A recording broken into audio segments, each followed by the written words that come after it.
За ингээд энэ удаагийн уншлагыг яалтчгүй 3 хувааж уншлага хий гэж бодлоо. За тэгээд өнөөдрийн маань уншлага бол таны яг одоогийн харилцаа тийм эсвэл яг харилцаатай байж байгаа төр зүр холбоо тасарсан хүний талаар юм уншлага байгаамаа. Дээр нь бас таны ирээдүйн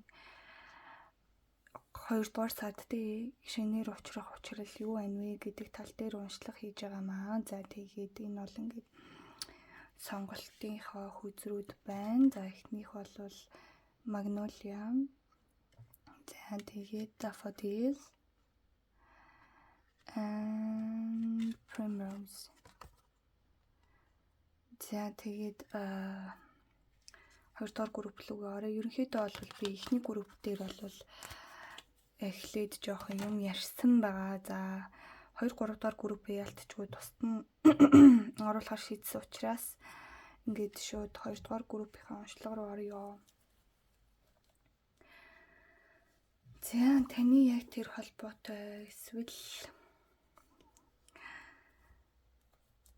холбоотой байж байгаа түр харилцаа тасарсан ч гэдэг юм уу таны одоогийн харилцааны талаар эхлээд харнаа гэсэн үг. За би ерөнхийдөө бол одоо энэ удаадаа хүзэрнүүдээ сайхан дэлгэж яагаад төгсгөлд нь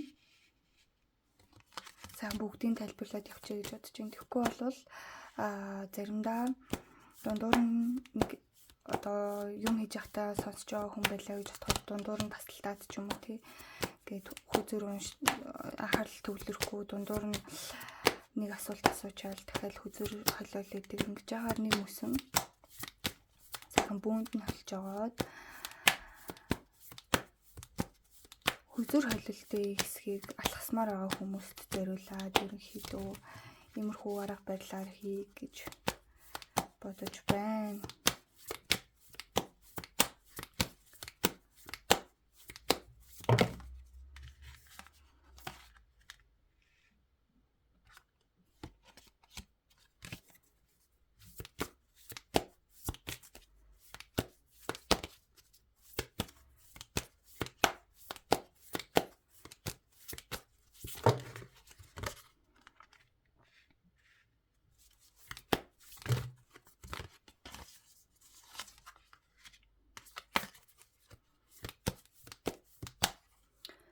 За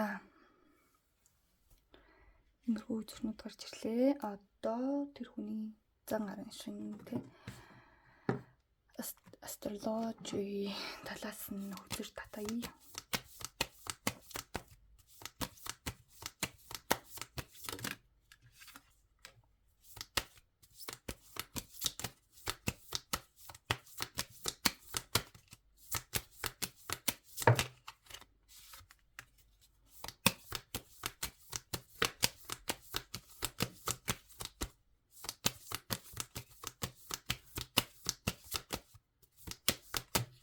За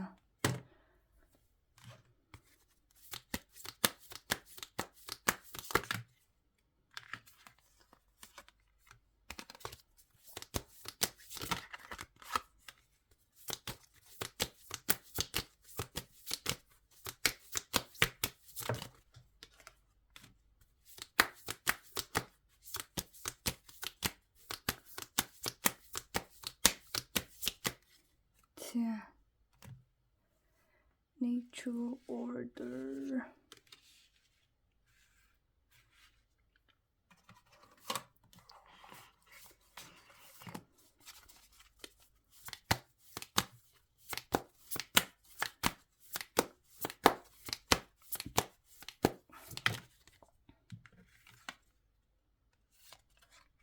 Freedom.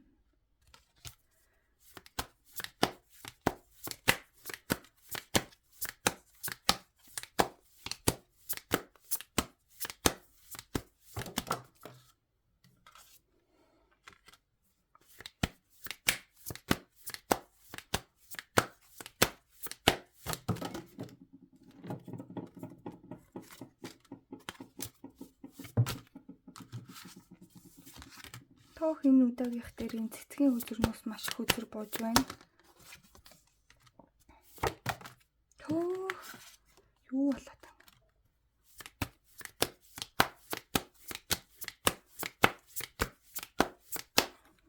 За, ерөнхийдөө бол би холилтынхон тоог яг 10 холиод тэн дунд одоо унж ирж байгаа хөзрүүдийг авч байгаа. За, энэ удаадаа бол цэцгийн хөзөрнөөс бол маш их зүйлийг хэлхийг хүссэн бололтой. За, эдрийга төр хураачих.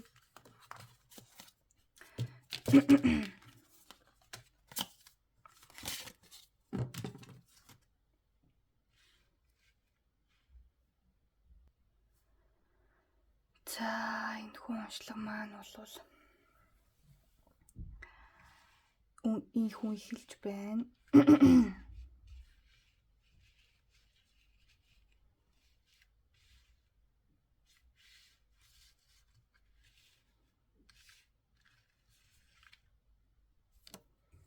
Жохон тийш ингэ барьж байна. За.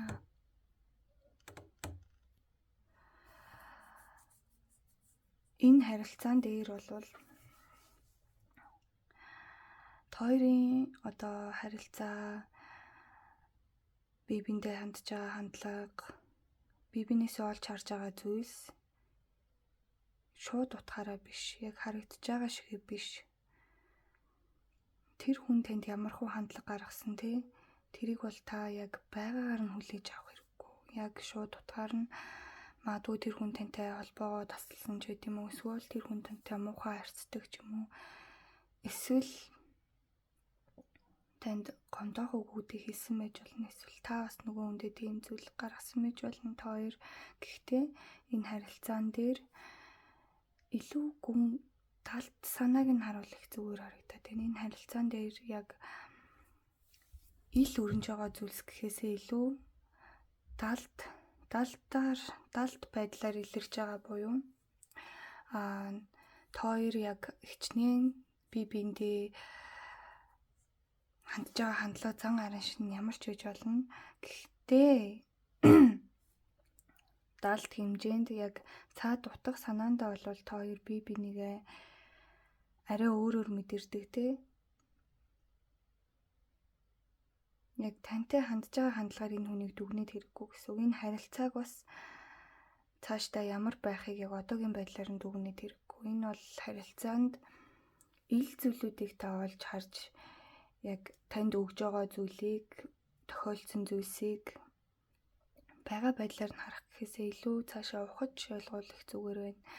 Дээр нь та хоёрын бие биентэйгээ харьцдаг харилцаа чинь яг үнэндээ далд хэлбэрээр явагдаад байна. Одоо яг бие физиологийн эсвэл надад яг ийм хүн таалагддаг, яг энэ бол миний тайпын хүн юм байна. Эсвэл яг энэ хүндээс би бас яг таалагддаг зан чанаруудаа олж хардаг ч гэдэм үү. Тиймэрхүү байдлаар зүгээр л цаанаасаа л бие биендээ нэг л сонирн байдлаар татагдаад байгаа. Нэг л тийм үл мэдэх байдлаар татагдж байгаа учраас та хоёр яг үндэ энэ харилцааныхаа утга учирыг жоох ойлгохгүй яваад байгаа юм. За тэгээд энэ харилцаа бол яг үнэндээ энгийн юм шиг тий. Нэг зүйл өрнөөгүй юм шиг харагдчихэж болно. Тэр хүн танд бас их уйтгартай ч юм уу, эсвэл за тэр хүн гэхээс ер нь энэ харилцаа их явцгүй ч юм уу, зогсолттой ч юм шиг санагдаж байгаа мөртлөө яг үнэндээ энэ дотор, энэ харилцаан дотор маш олон зүйлүүд өрнөж байна. Энэ харилцаа өөрөө маш баялаг байна. Зарим зүйлс энгийн харагдаж байгаа ч гэсэндээ онцгой байдаг те. Энгийн харагдаж байгаа зүйлс гайхамшиг нууж иж болдог. Тэгэхээр энэ харилцаа бол яг энгийн харагдаж байгаа боловч хамгийн гайхамшигтай.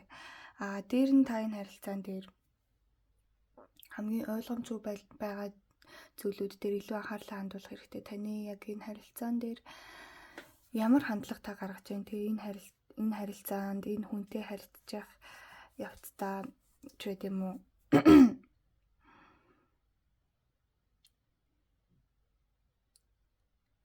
өөрийн мэдээлгүй ямар ч бодлогогүйгээр ямар нэг удирдлаггүйгээр танаас гарч байгаа ойлгомжгүй зан чанарынхаа учрыг олох хэрэгтэй. Энэ зан чанар дээр илүү их суйрлаад ойлгоод ирэх юм бол энэ харилцаа илүү хялбар болно. За тэр хүний танд гаргаж байгаа ааш авирын ойлгомжгүй байдлыг та орхиод зүгээр хүлээх гэхээсээ илүү улам тэр яагаад ойлгомжгүй байгаа тань, яагаад надтай юм байгаа тань, яг тэр зангилааг дээр нь илүү их төвлөрөх хэрэгтэй гэсэн үг. За тэгээд дээр нь энэ харилцаанд яг одоо хөдөлгөөнгүй зогсолттой байгаа байдал болвол яг үнэндээ хүчээ нөөцлж байгаа хэлбэр байдаг. Яг зогсолт гэдэг бол үргэлж сөрөг утгатай байдаггүй. Хүчээ нөөж ийн, аль нь эдгэрлийн шатандаа явж ийн. Гэхдээ энэ харилцаанд та хоёрын олж хараагүй зүйлс маш их байна. Маш олон өнгийн, олон төрлийн зүйлүүд аль хэдийнэ явагдаад эхэлсэн байна. Дээр нь та хоёрын харилцаан дээр цаашдаа ямар шийдвэр гаргах уу? Ягаад ч юм энэ харилцаанд нэг л шийдвэр гаргах шаардлагатай болсон энэ амьдралд энэ харилцаан дээрээс гадна өөр нэг та хоёрт чухал зүйл байгаа. Тэр нь магадгүй ажил, карьерч байт юм уу? Эсвэл бол сэтгэл зүйч байт юм уу? Энэ харилцааг би үргэлжлүүлээд явбал миний сэтгэл зүйн хувьд угаасаа тогтворгүй дэнсэлгээтэй байх учраас би ийм ирээдүг хүсэхгүй байгаа учраас энэ харилцааг үргэлжлүүлэхийг хүсэхгүй байна. Эсвэл гадагшаа явах шаардлагатай болсон ч байт юм уу? Эсвэл ямар нэгэн гэр бүлийн шалтгаан ч юм уу, хувийн асуудал ч юм уу, эсвэл тэр хүний ажил амьдралын асуудал ч байт юм уу, нэг тийшээ нүг гэж байгаа ч байт юм уу те. Ямар ч байсан та хоёрын харилцаанд 3 дахь сонголт байгаад байгаа. 3 дахь хүн ч байж болно те. Тэр сонголтыг аль замаар явах уу? Энэ харилцаагаа сонгох уу, эсвэл өөр зүйлийг сонгох уу? Заавал нэг юм сонголт хийх шаардлагатай болоод байгаа гэсэн үг. Хоёулаа энэ харилцаанд маш юм бэлэн, нээлттэй, эрх чөлөөтэй тийм байгаа гэхээсээ илүүтэйгээр дахиад бас нэг сонголтыг бодоод байна. Магадгүй амьдралд нь тиймэрхүү 3 дахь сонголт байхгүй байлаа гэж бодоход та өөрөө эсвэл тэр хүн илүү өөрийгөө тайван байдлахыг хүсэж иж болно. Энэ харилцаанд ойлгомжгүй байгаа зүйлүүдийн учрыг олох гэж ядарснаас илүү амархан, илүү надад тодорхой байдлыг өгөх тэр харилцааг хүсэж байгаа учраас өөрийгөө эндээс чөлөөлнө ч гэдэг юм уу. Ямарваа нэгэн юм 3 дахь сонголт бол байна. Гэхдээ та хоёрын хувьд бол аль ч замыг сонгосон тэмч мухаа үр дүнг хүрэхгүй, энэ харилцааг дуусгасан ч байсан, энэ харилцааг үргэлжлүүлсэн ч байсан та хоёрын амьдралд хизээч сөргөөр нөлөөлөхгүй гэсэн үг. Та хоёрын хувьд хоёуланд чинь аль ч сонголтыг хийсэн, энэ харилцааг дуусгах сонголтыг хийсэн, магадгүй буцаад эцэг нэг өдөр учрах ч гэдэг юм уу. Эсвэл энэ харилцааг сонгосон ч гэсэн та хоёр тэр асуудлыг давж гарч чадна ч гэдэг юм уу. Ямар ч байсан та хоёр ямар ч сонголтыг хийсэн оршихуй ертөнц бол та хоёрт үнэхээр гоё замыг бэлджээ. За тэгээд энд бол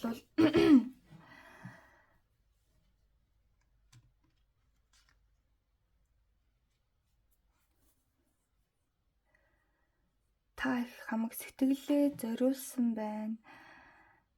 Тэр хүнээс юу ч харахыг хүсэхгүй байна. Гэхдээ та зүгээр л бүх сэтгэлээ зориулж байгаа. Тэр хүнээс заавал хариу ирнэ гэл гортхоосоо илүүтэйгээр эхлээд магадгүй ямар ч бэлтгэлгүйгээр анх учирч байхдаа, анх танилцж байхдаа, анх энэ хүнд дурлж байхдаа та өөрийн мэдлгүй бүх зүрх сэтгэлээ энэ хүнд зориулсан байна. Тэр хүн чинь ч гэсэн өөрийн мэдлгүйгээр тэнд хамаг зүрх сэтгэлээ зориулсан байна. Гэхдээ энэ үр дүнд хамгийн гол нь та хоёр хоёулаа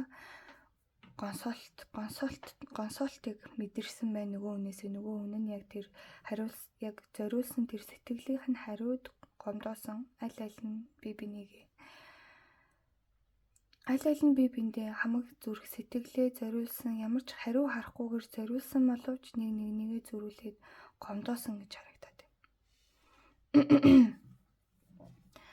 За тэгээд энэ хэсэг рүүгээ ороход бол би хоёр төрлийн зан төлөв гарч ирсэн байгаа. Тэгэхээр энэ уншлагыг сонсож байгаа хүмүүсийн тал хувь нь яг хоёр төрлийн харилцаа байна. Нэг нь дуус суралцсан, нэг нь яг одоогийн төвшөнд харилцаатай байгаа ч юм уу.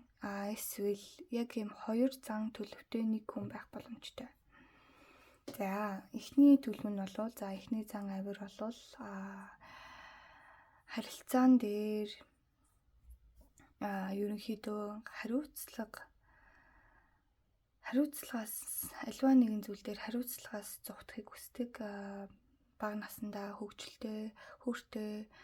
хүүхчиг байж чадаагүй учраас яг насныхаа төгсгөлд ч гэдэм үү том хүн болсныхаа дараа буцаад жоохон хүүхчиг тийм амьдралыг сонгох гээд идэг тийм амьдрал дээр зугаа цэнгэл тоглоом нарган хөөх гээд идэг тийм зүйлээр өөрийнхөө тэр сэтгэл зүг аргацаадаг тийм өөрийн хариуцаад шийдэх ёстой асуудал дээр ялангуяа магадгүй энэ харилцаан дээр өөрөө хаашаа энэ харилцааг чиглүүлэх үү, энэ харилцаа дээр шийдэх ёстой зүйлүүд байгаад идэг.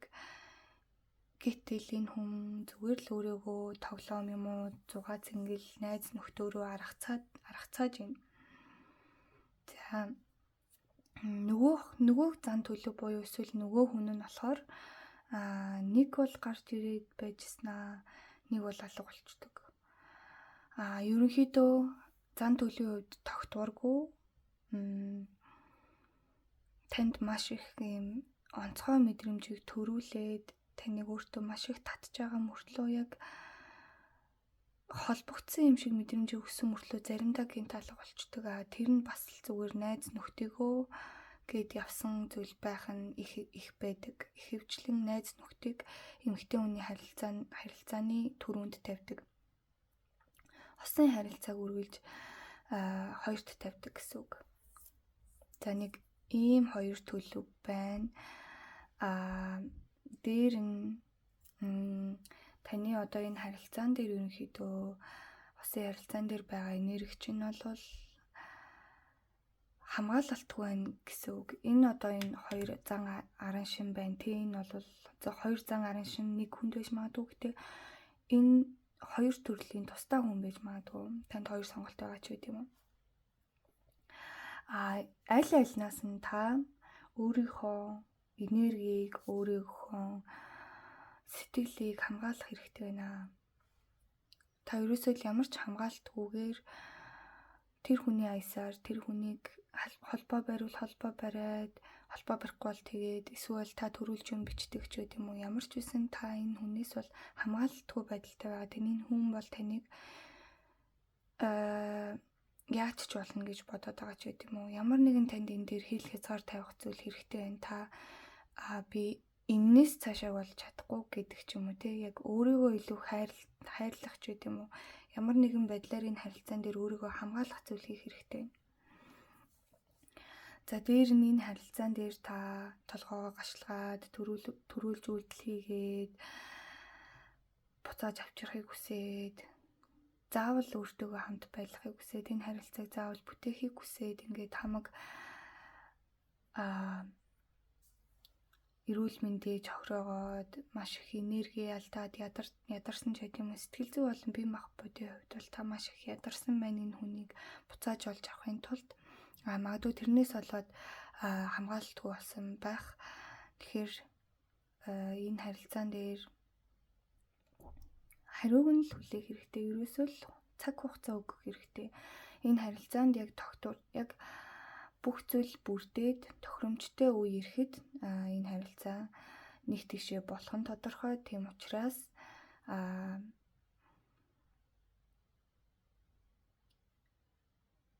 хугацаа өгөөд болох ёстой зүйл болдгоороо болно гэд оршихуй ертөнцид хувь заяанда бүхнийг даатгаад ингээд үлдээвэл зүгээр харагдаж байна таны зүгээс.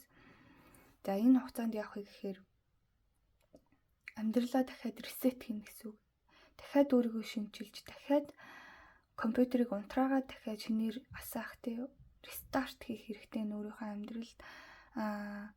яг одоогийн байдлаар бол та жоохон хамгаалтгүй дээр нь жоохон адгсан байдалтай байгаа учраас энэ харилцаан дээр заавал нэг сонголт хийх гээд нэг тийш нь болох гээд ч юм уу янз бүрийн зүйл хийгээд хэрэггүй энэ хүнд хамаг зүрх сэтгэлээ зориулаад хамаг анхаарлаа өгөөд байх хэрэггүй. Яг одоо бол та өөр дээрээ дахин шинжилэлт хийгээд өөрийнхөө зан төлөв, өөрийнхөө зуршил, өөрийн амьдралын хэм маягууд дээр өөрчлөлт хийгээд дахин нэг амьдралаа шинээр эхлүүл зүгээр харагдаад байна. За тэгээд цэцгийн хүзэрнүүдээс бол маш их хүзэр гарч ирсэн. Тэгэхээр энд бол хүүхэд гарч ирсэн байна. Тэгэхээр магадгүй энэ харилцаан дээр хэн нэг нь хүүхэдчийг зан гаргаад байгаа нь энэ харилцааг асуудалд хүргээд байгаа гэж магадгүй хүүхэдчийг зангаа орхио гэж байна. Эсвэл бол танд эсвэл нөгөө хүнд чинь дагвар хүүхэдч байт юм уу те ямар нэгэн юм хүүхдийн асуудал бас байгаа харагдаж байна. За тэгээд энэ асуудал дээр бол анхаарах нь зүйтэй. Дээр нь энэ харилцаа бол та хоёрт бол маш их гоё эрх чөлөөг өгөхөр харилцаа байна тий. Та хоёрын сэтгэл зүйн болон яг харилцаанд хандлага чинь хоёулаа маш юм нээлттэй эрх чөлөөтэй хоёулаа яг юм нэг юм зүйл нь баригддгүү ийм гоё харилцаа байх боломжтой учраас та энэ харилцаан дээр заавал ийм байх ёстой, тийм юм байх ёстой гэлгүйгээр илүү өөрийгөө нээж илүү заавал эмэгтэй төрүүлж үйлдэл хийхгүй, заавал эрэгтэй болцоогоо сэтэд явна ч гэдэм үү.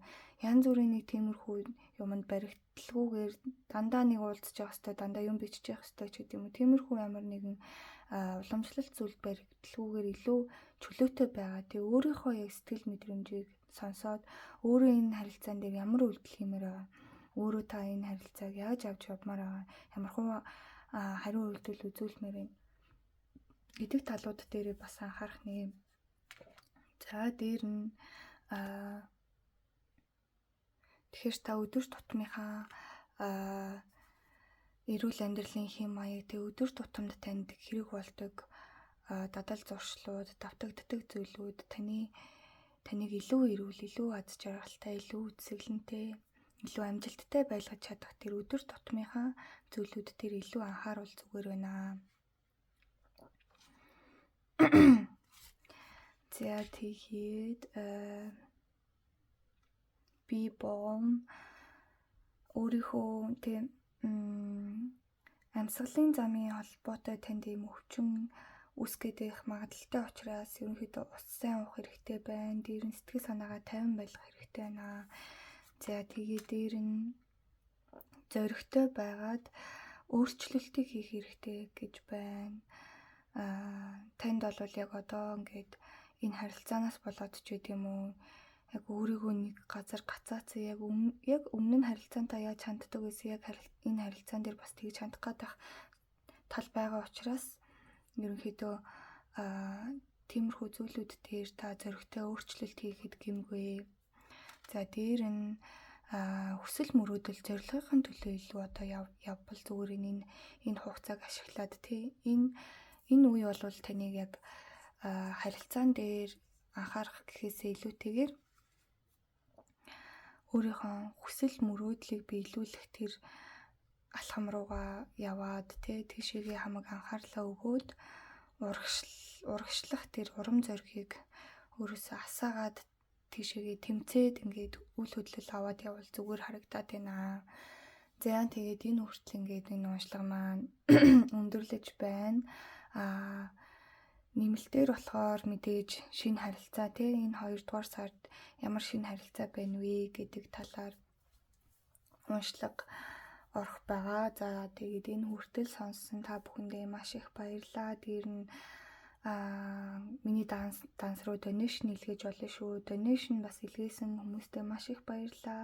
Цаашдаа би илүү шинэлэг, илүү дотн нүүр царайг харуулсан бичлэгч байд юм уу?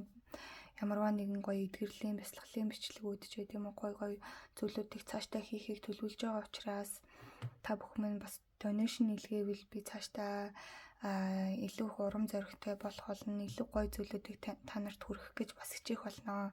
Тэгээд энэ хүртэл ингээд уншлагыг сонссон дахин нэг талархъя. Нэмэлт уншлага маань бол 23200 гэж байгаа. Instagram болон миний Facebook хуудас руу бичээд нэмэлт уншлага бол авч болно. Ингээд таны амьдралд хамгийн сайн сайхан бүхнийг хүсэн өрөө ёо.